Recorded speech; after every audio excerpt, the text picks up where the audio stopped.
Welcome back to Inherited Dawn, the one and only place for your weekly dose of One Piece. We are breaking down chapter 127, Den Den Mushi.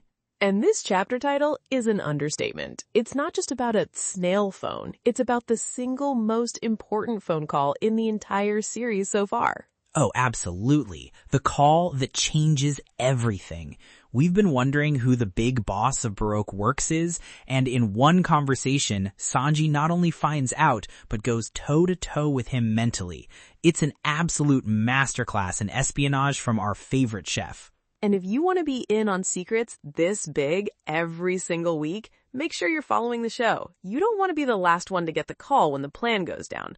We drop new episodes every single week, breaking down this legendary story from the beginning. Exactly. Let's get into it. So we open right where we left off, with the fallout of the Giants' duel. Brogy is standing over Dorry's body, just weeping. The tears are literally flooding the ground around them. It's this powerful, almost absurdly epic moment of grief. Oda draws grief in such a visceral way. It's not just a sad face. It's a full-body convulsion of sorrow. He's just shattered. He thinks he's killed his best friend of 100 years, the man he's fought every single day, and the sound of his crying is probably shaking the whole island.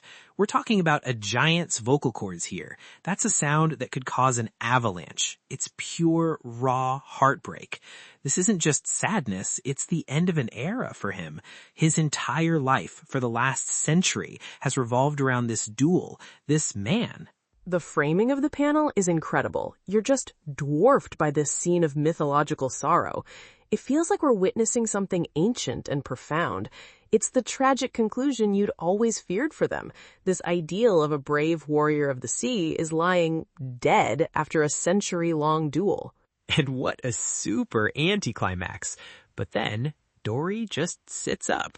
He just sits up, like he was taking a nap. He's fine. It's almost like he just woke up from a good nap, and Brogy's face is just...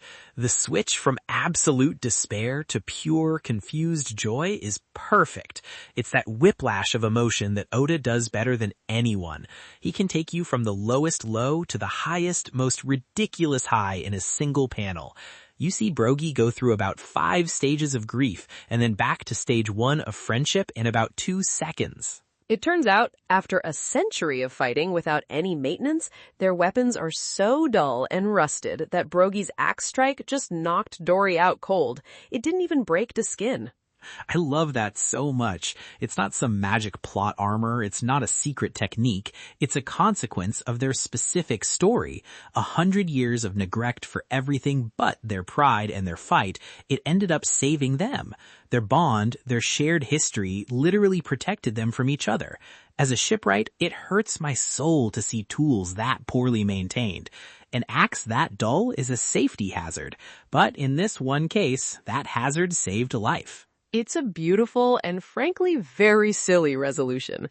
The physical decay of their weapons mirrors the pointlessness of their fight.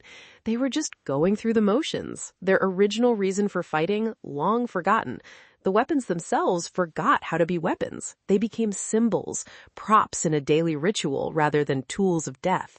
And this is exactly what someone like Usopp would need to see, isn't it? You see the honor and the glory, but now you see the absurdity and the deep, abiding friendship underneath it all. The fight isn't what's important. The fact that they show up for each other every day is. And then Brogy just grabs him in this massive, tearful hug. The relief is palpable. All that built-up tension from the duel, from Mr. Three's interference, it just washes away in a flood of giant-sized tears. It's just 2 old friends who had a terrible scare. For 100 years, their fight was a game. A serious game, but one they both expected to walk away from. Mr. Three changed the rules, introduced real finality, real death into the equation, and now that threat is gone. They can go back to their normal. For a moment. Then they immediately start bickering about why the other one is crying, and Nami is just appalled because it looks like they're about to start another duel right then and there. It's perfect. Their bond is fighting. That's how they communicate. Of course their reunion hug turns into a headlock. It's who they are. They settled their score, but their friendship is the rivalry. You can't have one without the other. They found a way to live side by side as proud warriors without killing each other. It's a bizarrely healthy relationship in its own giant Viking way. It shows that what Mr. 3 did was a true violation. He didn't just interfere in a fight. He tried to poison the very foundation of their relationship. He tried to turn their honorable tradition into a cheap murder. But it's too strong for that. Their bond is literally tougher than steel, or at least tougher than rusted dull steel. And with that, we leave the giants to their weird, violent friendship, and we cut over to Mr. 3's wax house, a true monument to a super creepy devil fruit. To a ringing den Mushi. The call of destiny, my friend.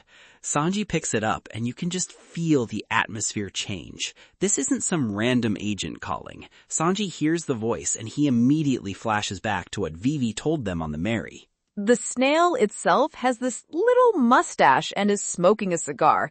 It's an immediate visual cue that this is the boss.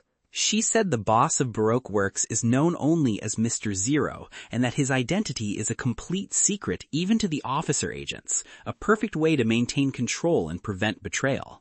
But she also mentioned that there were rumors that Mr. Zero was actually one of the 7 warlords of the sea, and Sanji, bless his brilliant mind, puts it all together in an instant. The voice on the phone is Sir Crocodile. This is a massive confirmation. It elevates the entire conflict beyond anything we've seen before. We're not just fighting a shadowy crime syndicate anymore. We're fighting a government-sanctioned pirate, one of the 7 strongest they could find to keep the balance of power in the world. A warlord? That's the same title as Mihawk, the guy who nearly killed Zoro without even trying, using a dinner knife. That's the benchmark we have for what a warlord is.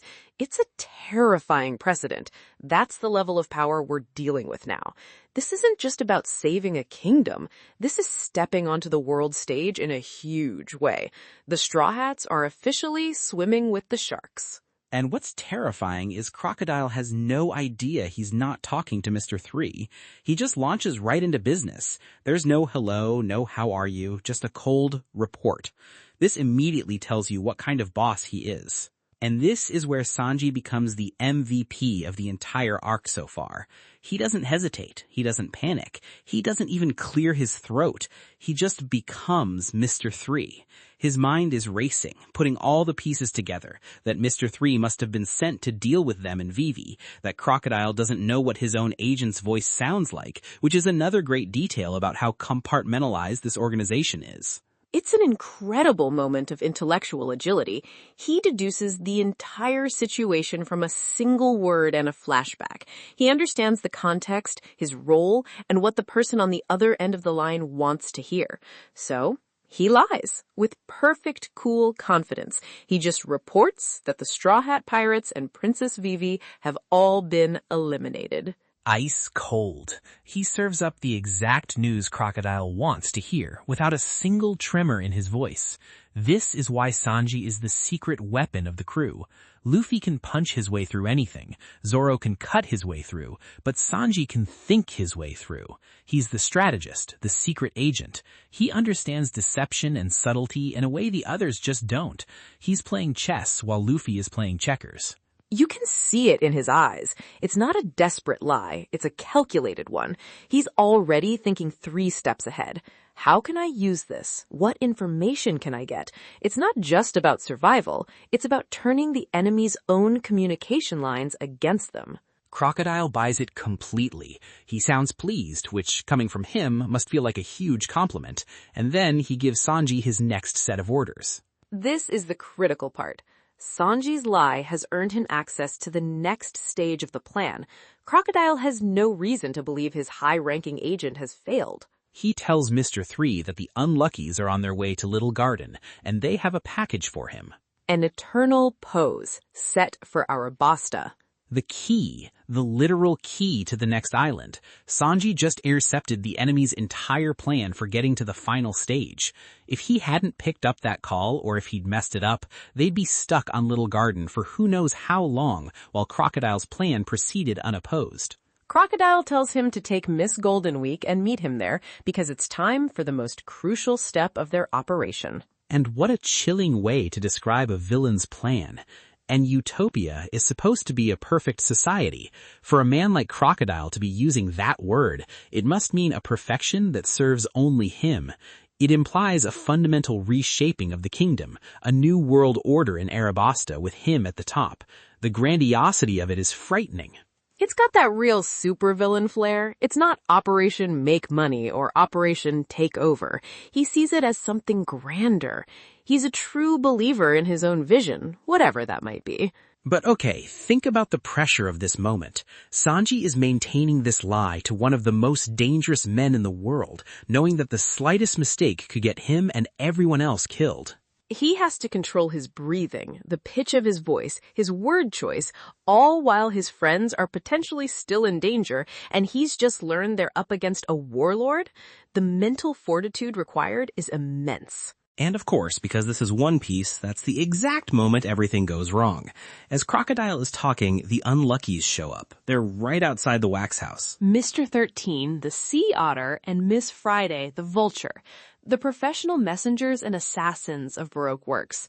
They're not just delivery animals, they're the ones who punish the agents who fail.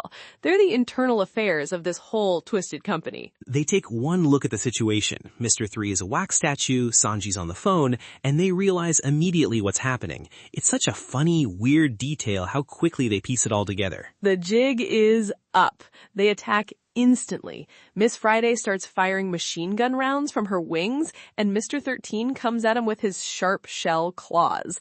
Sanji has to dodge for his life while still on the phone with their boss. Can we just pause and appreciate the sheer absurdity and tension of this scene? He's having a spy thriller conversation while simultaneously being in a Looney Tunes fight. Bullets are shredding the wax house around him, and he's trying not to grunt or yell into the phone. It's brilliant. The tension is incredible. He's trying to keep his composure, trying not to make a sound, while bullets are whizzing past his head. Crocodile is still on the line, probably drumming his fingers, completely unaware that his cleanup crew is in a life-or-death battle with the man he thinks is his subordinate. But this is Sanji. He's not just a thinker, he's a fighter. He panics for a split second, then it's pure focus. He dodges everything, and in one clean motion he kicks Mr. 13 so hard, the otter flies backwards and smashes into a wall. Done. One shot, not even a named attack, just a simple, powerful kick. Then he leaps into the air, dodging more bullets, and the art here is just so good. The sense of motion is perfect. He maneuvers his body perfectly, catches Miss Friday's head between his feet, and just slams her straight into the ground. A flawless aerial takedown. It's so elegant. It's so stylish. He takes out 2 professional assassins in about 5 seconds without using his hands, all while on the most high-stakes phone call of his life. That's the kind of power and poise that makes him one of the crew's top fighters. It's not just about raw power, it's about control, efficiency, and looking damn good while you do it. Just beautiful combat. It's a complete neutralization. He doesn't kill them, just instantly incapacitates them. It's the perfect showcase of his strength. He's so far beyond these agents that they're a mere inconvenience, even under these extreme circumstances. But of course, Crocodile hears the commotion. Adenden Mushi transmits everything. The gunshots, the impact, the crash. He asks what that noise was. The test isn't over. And again, Sanji doesn't miss a beat. He doesn't even sound out of breath. He just smoothly lies again, saying that one of the Straw Hats had unexpectedly survived, but he's just finished them now. He insists the report stands. It is such a good lie. It's the perfect lie. It's plausible, it explains the noise, and it reinforces his initial success. It makes him sound even more competent and ruthless, which is exactly the kind of agent Crocodile would respect. It's brilliant improvisation under fire. literally. I think that's the moment that really solidifies Sanji as a top-tier crew member, beyond just being the cook who fights. This is a level of tactical thinking we haven't seen from anyone else. Crocodile seems to buy it, but you can feel his anger and suspicion through the snail. The snail's expression changes. It gets a little more tense. And then we get a little detail that is just chilling. We cut to Crocodile's location. We don't see his face, just his hand and the back of his head. He's holding a flower, and as he expresses his displeasure that the initial report might be false, the flower in his hand just withers and crumbles into dust. He just sucks the life right out of it. We just saw his devil fruit power for the first time. He didn't touch it with sand, he didn't burn it, he just dehydrated it. Instantly, sucked every drop of moisture out of it until it was nothing but dust. Super creepy. Okay, but think about what this means for a country like Arabasta, a desert kingdom, a nation defined by its scarcity of water. The ability to control moisture, to drain the life from things, to create sand, that's not just a powerful ability, it's the perfect ability to bring that specific country to its knees. It feels very deliberate. This is a man whose power is tailor-made to be a god in a desert. It's a warlord-level power for sure. It's subtle and absolutely deadly. Imagine what that does to a person. You don't even need to land a punch. You just have to touch them. And Sanji's on the other end of the line, completely unaware of what this man is capable of. He's playing with fire, and the fire is a walking person-sized bag of silica gel. Crocodile accepts Sanji's excuse, but he's clearly annoyed. His trust is paper thin. He says this will be the last time he contacts Mr. 13 by Den Mushi. And then he hangs up. The line goes dead. The call ends. Sanji can finally breathe. He looks at the unconscious unluckies, and there it is, the prize, the eternal pose to Arabasta. He did it. He got them their route. He outsmarted a warlord and secured their path forward, all in a single, unbelievably stressful phone call. But the chapter isn't over. The fallout from that call is just beginning. We cut back to Crocodile. The moment he hangs up, he turns to someone with him. Miss All Sunday, his partner it seems. And he gives her a new order, an order based on the tiny, almost insignificant doubt that Sanji's second lie planted in his mind. He tells her to dispatch Mr. 2. His mission, find and assassinate Mr. 3. Bro, just let that sink in. He doesn't even know the truth. He doesn't know Sanji was on the phone. From his perspective, Mr. 3 reported a complete success, had a minor hiccup, and then immediately corrected it. And just for the possibility that Mr. 3 lied to him about one Straw Hat surviving for a few extra seconds, he orders his death. That's the kind of man Crocodile is. No second chances, no loyalty, just pure, ruthless pragmatism. It shows the internal structure of Baroque Works. It's not a crew, it's a machine, and any part that shows the slightest sign of malfunction is immediately replaced. Failure is not an option. And it introduces a new threat, Mr. 2. He's being sent to kill a high-ranking officer agent, which means he must be on another level entirely. He's Crocodile's personal hitman. And now Mr. 2 is heading to Little Garden, looking for a man who is already a wax statue. What a mess. The Straw Hats are walking right into a hornet's nest, and the hornets are already starting to kill each other. The whole situation is a ticking time bomb. And then, the final stinger of the chapter, we cut to a marine ship, Smoker's ship.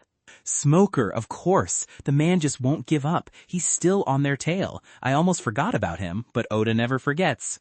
And one of his subordinates reports that they've intercepted a peculiar call. No way. Don't tell me they were listening to that whole conversation. If Smoker knows that Crocodile, a warlord of the sea, is secretly Mr. Zero, the head of a criminal organization trying to destabilize a kingdom, that's an international incident. That could start a war. We don't know which call it was. The language is deliberately vague. It could have been Sanji's. It could have been a different Baroque Works call.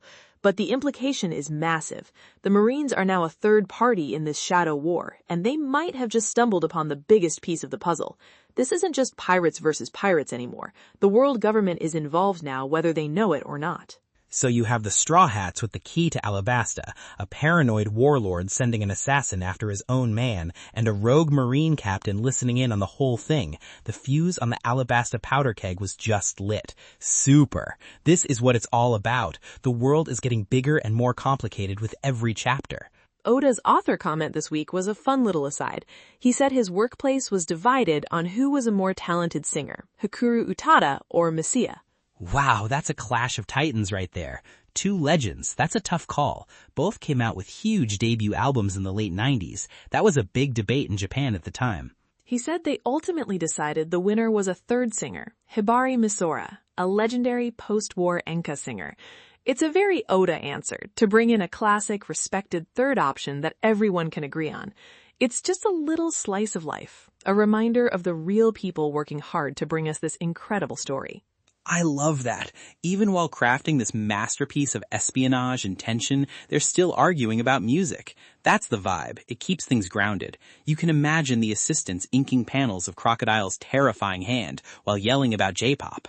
It's a good balance. The chapter itself is so tense, it's nice to have that little breath of fresh air from the creator.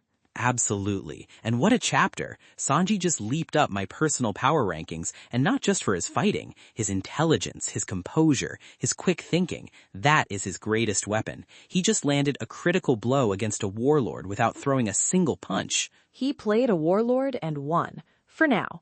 The consequences of that win are already barreling towards them in the form of Mr. 2. For now is all they need. He got them the ticket to the next show.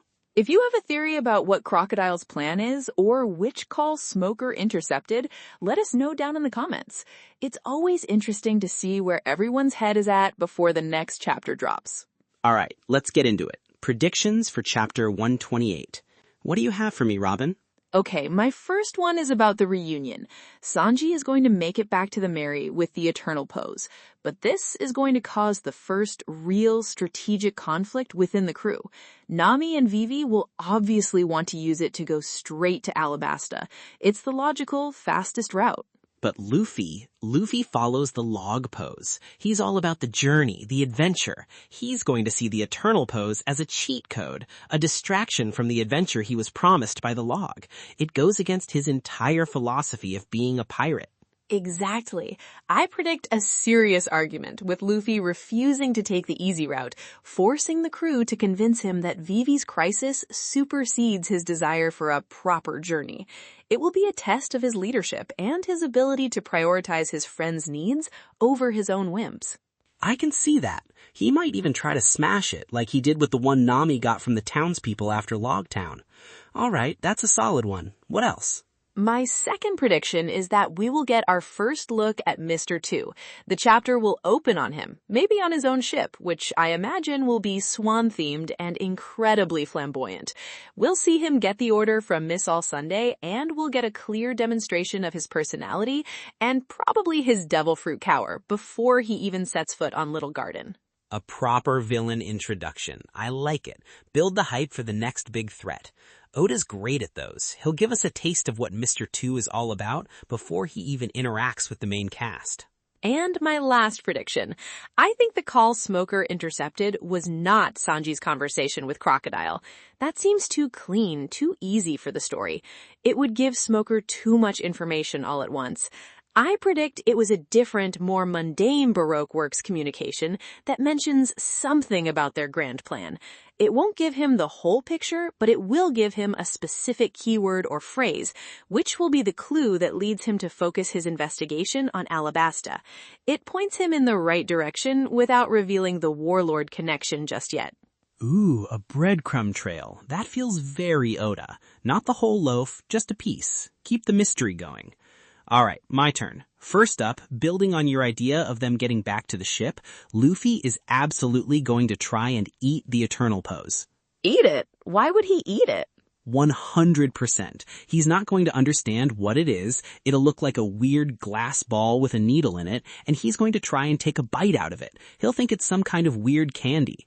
It'll be a whole gag where Usopp and Sanji have to wrestle it out of his mouth while Nami screams at him.